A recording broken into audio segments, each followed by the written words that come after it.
직장인들의 은퇴 준비 시기가 점점 빨라지고 있습니다. 국민연금만으로는 노후를 준비하기에 힘들기 때문이죠. 이웃나라 일본의 연금 생활자들은 어떨까요?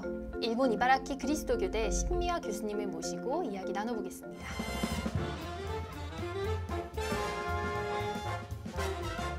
교수님 안녕하세요. 안녕하세요. 우리나라에서는 그 65세 이상 연금 생활자의 월 평균 수령액이 한 65만 원 정도거든요. 네. 그러니까 최저 생활비와 비교해 보면 턱없이 부족하죠. 그래서 생계형으로 일을 하시는 분들이 많은데 일본 연금 생활자들은 어떻습니까? 일본은 68,000엔 약 61만 원이니까 이게 최근 기준이에요. 이것도 물가가 올라가서 올라가는 게 이 정도예요.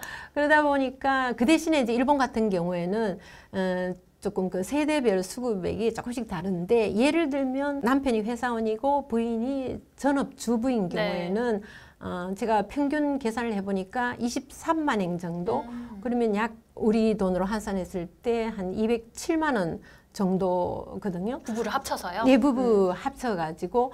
근데 평균 그 연수입이 이 경우에는 526만 엔, 그러니까 약 4,740만 원으로 그것도 한 40년간 근무했을 때 받을 수 있는 연금입니다. 그렇지만 뭐 어느 정도 많이 받는다는 그런 느낌이죠. 그렇죠. 예, 우리나라에 비교했을 때. 그런데 예를 들면 이게 아니고 맞벌이 부부일 경우 둘 다 일을 한다. 이럴 경우에 물론 그 약간 그 부인이 아직까지 일본도 약간 그 연수입이 좀 적어요. 그래서 계산해보니까 평균적으로 29만 엔을 받더라고요. 그래서 약 그 한화로 260만 원이니까 어느 정도 뭐 생활은 충분히 이루어진다고 볼 수 있는 거죠. 그런데 예를 들면 또 자영업 부부의 경우, 그럴 경우에는 남편이 국민연금 68,000엔 받고 또 부인이 68,000엔, 이게 합하면 13만 6천엔, 그러니까 약 122만 원이니까 이제 생활비가 모자라는 거죠. 그러니까 계속 일을 해야 되는 경우가 발생을 하게 되고, 그래서 실제로 일본에 여행을 가보시면 뭐 90세 돼도 열심히 자영업으로 장어를 막 구워낸다든지 그런 할아버지, 그 다음에 우동을 만든다든지 그런 할머니들 많이 볼 수 있는 게 바로 자영업 하시는 분들은 아무래도 연금이 부족하니까 평생 일을 하시는 분이 많아요. 이게 구조가 조금 한국하고 일본이 조금 다른데, 공적 그 연금 체계를 한번 비교해 볼게요. 한국하고 일본하고. 한국은 도입 연도가 1988년이었고 일본은 굉장히 일찍 도입이 됐어요. 1961년부터. 그리고 도입 그 초기 대상은 한국 같은 경우에는 도시 근로자 10인 이상 사업 근로자였는데 일본은 이미 1961년부터 전 국민 대상이었고, 근데 일본의 그 공적연금 제도는 2층 구조로 되어 있거든요. 1층은 국민연금이라고 해서 다른 말로 하면 노령 기초연금인데, 이게 자영업 프리랜서도 가입할 수 있는 거고 회사원 공무원도, 그 다음에 전업주부도 가입할 수 있는 거예요. 2층 구조에는 회사원 공무인 경우에는 그 후생연금이 추가되는 거죠. 일본 그 연금 생활자들의 인식을 알아볼 수 있는 재미난 통계가 있다고요? 60세에서 그 80세 정년 후에 사람들의 일에 대한 실태, 이걸 그 조사한 책인데 70세 남성의 거의 반 45.7%가 일한다고 했어요. 그러니까 일본 연금 생활자 분들도 연금만으로는 생활하기가 빠듯하니까 일을 많이 한다, 이렇게 보면 되나요? 실제로 내각부에서 발표한 그 자료를 보면 65세에서 69세가 383만 명, 그러니까 52%가 일한다고 해요. 그리고 70에서 74세가 303만 명, 34%가 일하고 75세 이상 228만 명이나 일을 해요. 이게 이제 11.4%거든요. 이렇게 일을 하지 않으면 살아갈 수 없다, 이런 결론입니다. 그런데 마지막에 또 재미있어요. 전체 60%가 일에 대한 만족감을 느끼고 행복감을 느끼고 있다고 그런 결론을 내렸어요. 그런데 이게 한 가지 특징은, 이분들이 어쩔 수 없이 생계를 위해서 열심히 은퇴 이후에 일하고 싶지 않은데 일을 해야 된다는 이런 잔혹사가 아니고, 조사를 해보니까 대체로 일본 시니어들은 작은 일, 그러니까 일주일에 이틀이나 3일 아니면 한 4일 정도 일을 하는 것을 통해서 오히려 행복을 느끼고 있더라라는 연구 결과였거든요. 그리고 또 과거처럼 중책을 맡아서 막 스트레스 쌓이고 그런 일이 아니고 나의 건강을 위해서 또 두뇌 회전을 위해서 일하는 이 자체가 나는 행복하다라고 생각하고 계시는 분들이 많다는 게 이 연구 결과의 중요한 포인트입니다. 그렇죠. 나이가 들어서도 사회적 역할이 있는 게 굉장히 또 중요하잖아요. 네, 굉장히 중요하죠. 그럼 공무원으로 퇴직을 하거나 이러면 그래도 좀 연금을 많이 받을 수가 있나요? 우리나라의 경우에는 뭐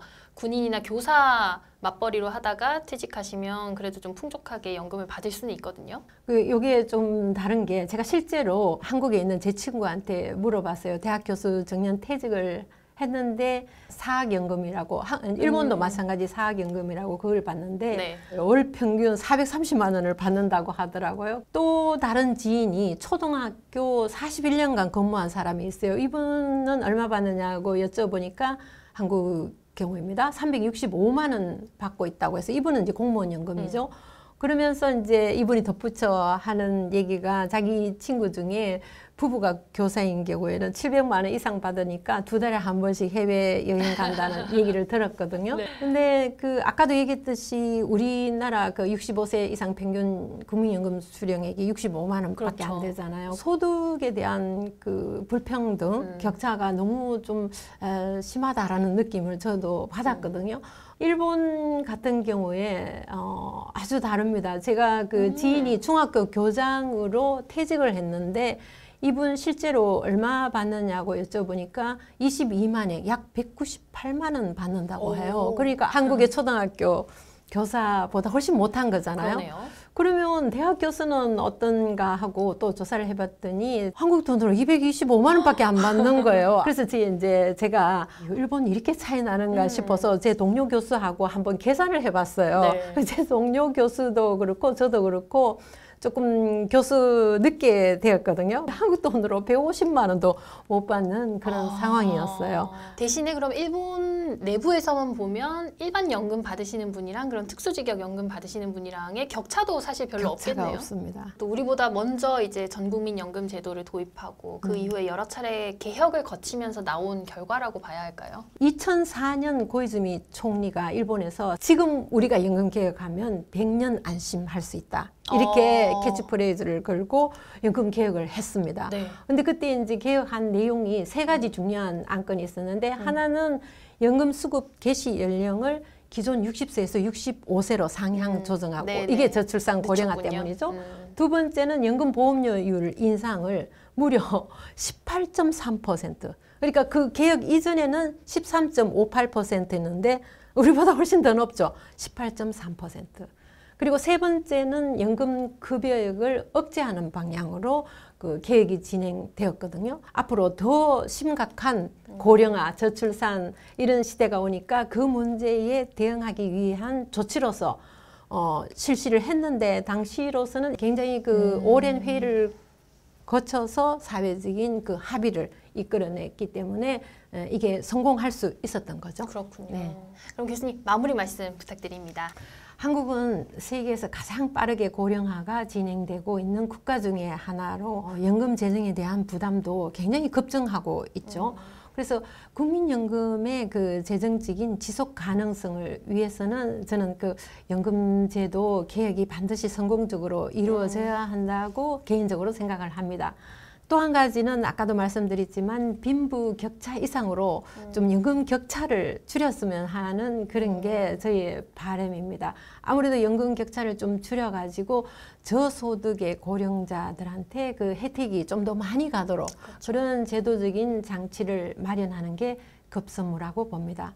그래서 연금 수령액이 너무 부족해서 이게 막 살기 힘들다 이럴 경우에는 아까 제 연금도 말씀을 드렸지만 뭐 어쩔 수 없이 열심히 스스로 자립해서 일을 찾아서 평생 현역으로 일을 해야 될지도 모른다라는 생각이 들었습니다. 맞아요. 최고의 노후 대비 수단은 평생 현역이라고도 말하잖아요. 오늘 그럼 여기까지 듣겠습니다. 신미아 교수님 감사합니다. 네, 감사합니다.